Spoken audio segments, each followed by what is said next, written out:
Hello guys, कैसे हैं सब दोस्त? सारे बढ़िया होंगे, फिटफाट होंगे, मज़े में होंगे। लेकिन जी कहानी में बहुत बड़ा ट्विस्ट आ गया है और एकदम से मतलब वो तो अपनी खुशी के लिए उसके लिए कुछ लेके आया था। अच्छा उसने उसके अपना बालों पे लगाने के उसने लिए। अच्छा अपने एक चीज वो और कह रहा था कि मेरे ख्याल उसने कहा आपने सोना भी नहीं पहना। हाँ हाँ हाँ, वही वहां से वही तो उसको ज्यादा गुस्सा चढ़ा है। बेसिकली वो सोना ना पहनने की वजह ये थी कि वो कह रहे एक तो ना मैं देखूं हाँ देख सकती हूँ अब, और ना ही मेरे मतलब के जो पति परमेश्वर है वो देख सकते हैं, तो वो इसलिए नहीं पहना। और उसने कली के सेट पहने हैं, वो हाँ देखो उसे कली का बोलते हैं, और कली के बोलते हैं स्मेल बहुत ज्यादा होती है, हाँ, खुशबू बहुत ज्यादा खुशबू होती है। तो वो पहनने की रीजन ये थी कि कोई जब भी वो उसने मुझे देखना हो या वो महसूस करना हो तो उसको ये स्मेल आती रहे। चलो देखते हैं अब आगे क्या होगा। कभी नहीं मानेगा, कभी नहीं मानेगा।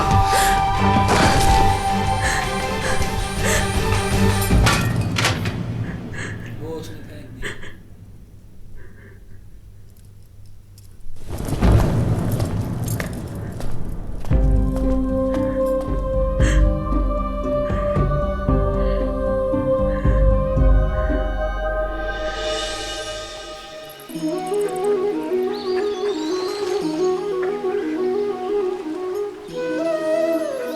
समय के आरंभ से ही मनुष्य को एक प्रश्न सदा पीड़ा देता है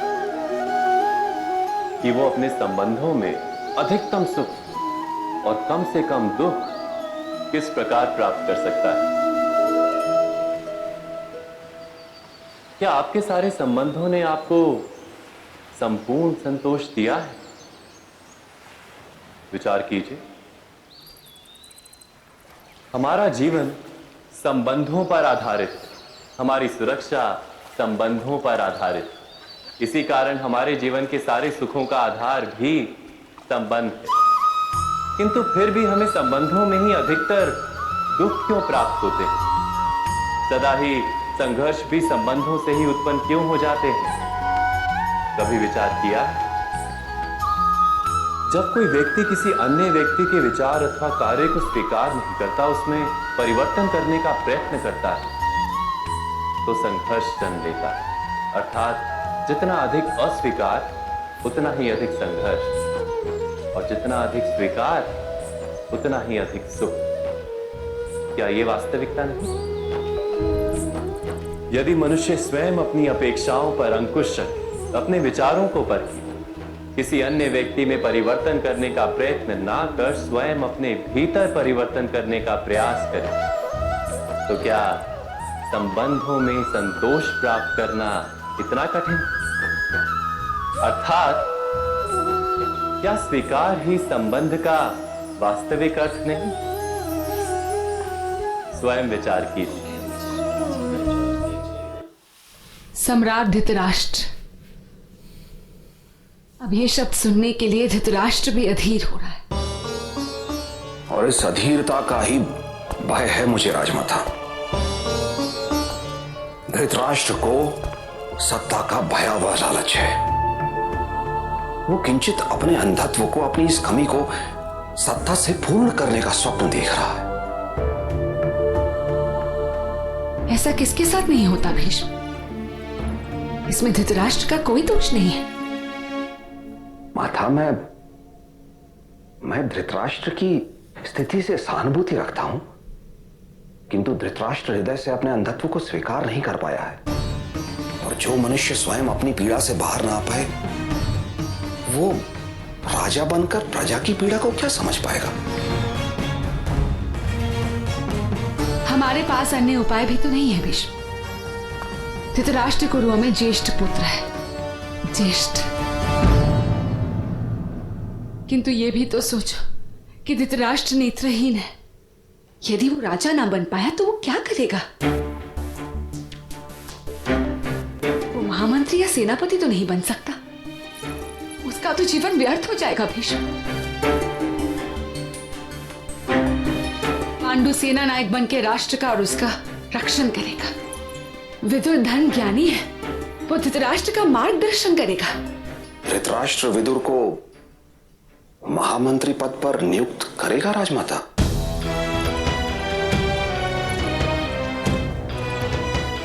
राजा बनने के उपरांत अगर उसने किसी को भी महामंत्री पद पर नियुक्त नहीं किया तो उसके आदेश का उल्लंघन ना तो मैं कर पाऊंगा और ना ही आप। राज्याभिषेक के उपरांत राजा का आदेश ईश्वर का विधान हो जाता है।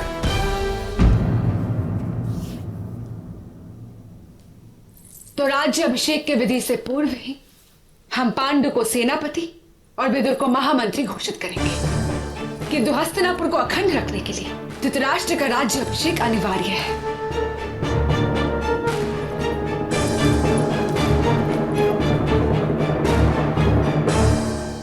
भीष्म,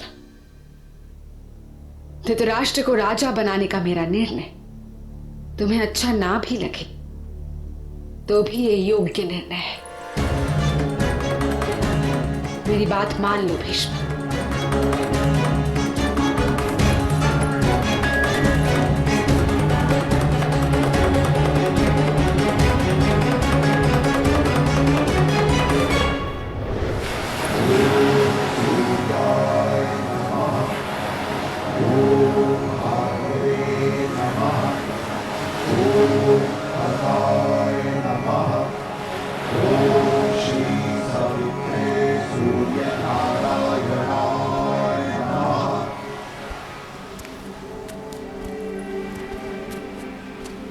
प्रणिपात ताजश्री।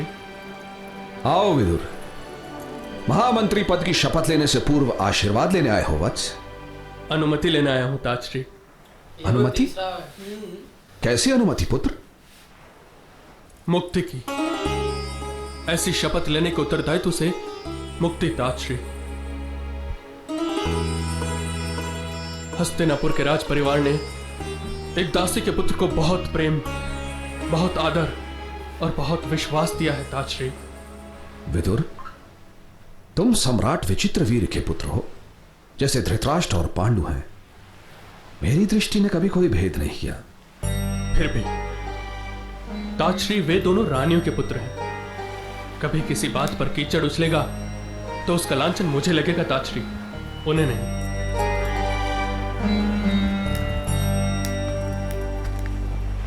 तुम मेरे शिष्य हो वत्स, कीचड़ उछले ऐसा कोई कार्य क्यों करोगे तुम? महामंत्री पद की शपथ लेने के पश्चात जब धर्म और प्रेम के मध्य चुनाव का समय आएगा तब किसे चुनूंगा ताजश्री में?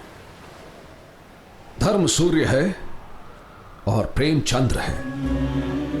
यदि प्रेम को चुनोगे तो शीतलता प्राप्त होगी और साथ ही रात्रि का अंधकार भी।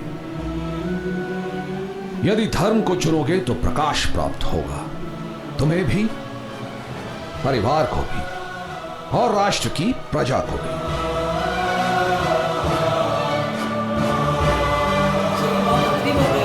जाओ विदुर, महामंत्री पद की शपथ ग्रहण करो और धर्म के साथ अपने कर्तव्य का निर्वाह करो। जो आज्ञा ताजश्री। प्रणिपात। आयुष्मान भव।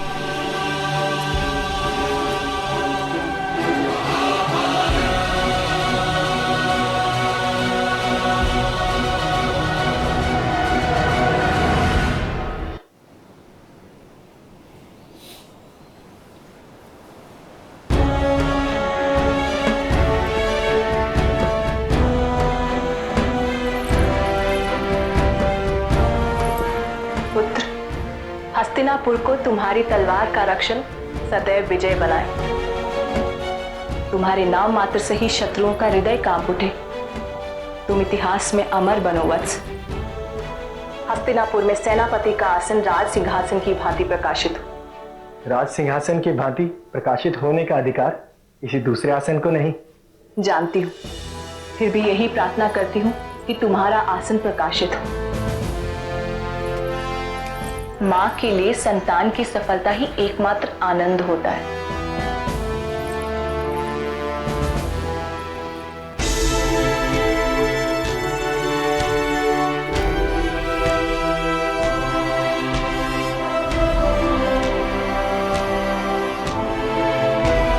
उसके राजा बनने से पहले ये वाली जो मतलब वो विशिष्टताएं वो उनको दे दी जाएगी।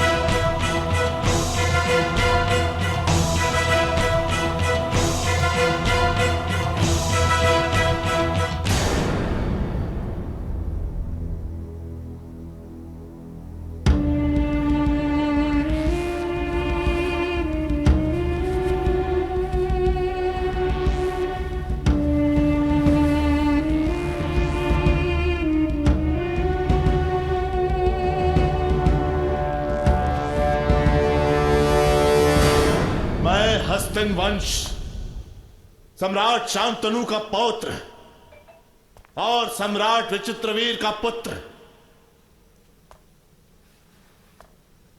आज हस्तिनापुर के राज्य धरा को अपने हाथों में धारण करता हूं।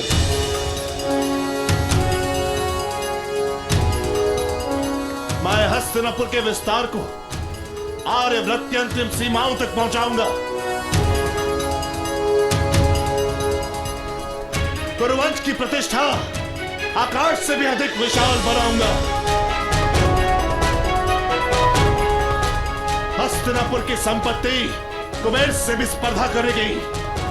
समूचे आर्यव्रत के राजा हस्तिनापुर के सिंहासन सम्मुख नतमस्तक खड़े रहेंगे। मैं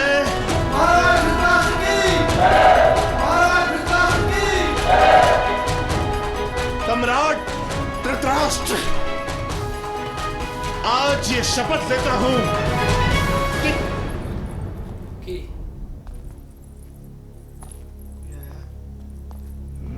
किसने धृष्टता की?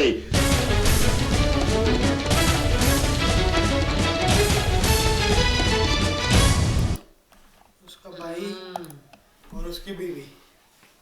कहानी में twist आ एक गया और भाई, और twist। twist आ अच्छा गया। आप देखो कि वो शपथ ले रहा था, मतलब कि हाँ। प्रैक्टिस कर रहा था और फिर उसकी प्रैक्टिस भी पूरी नहीं हो सकी हाँ। कि जो लास्ट वर्डिंग थी उधर पे आगे उसको किसी ने इंटरप्ट कर दिया। अच्छा मुझे लग रहा है जो इसका दूसरा भाई है वो महाराजा बनेगा। अच्छा वो भी बन सकता है, लेकिन इसको उसको ही बनाया फिलहाल तो इसको ही बनाया जाएगा। मुझे तो यही है कि इसको ही बनाया जाएगा, क्योंकि ये अपना सलाहकार भी नहीं बन सकता। अच्छा अब चाहे क्योंकि वो भीष्म कह रहा था ना कि जो ये है ना इसमें गुस्सा और ये अग्रेसिव ज्यादा है, ये चीजें प्रजा के जो लोग हैं उनकी बातें ये कैसे समझ पाएगा। अच्छा एक बात और भी है कि अब वो भी कर रहा अच्छा, था। वो जो है ना तो वो उसकी cool बीवी mind फिर है। आ गई है और उसको फिर आके चाहे उस फिर इस चीज से गुस्सा कर रहा है कि मुझे फिर इसने तंग किया।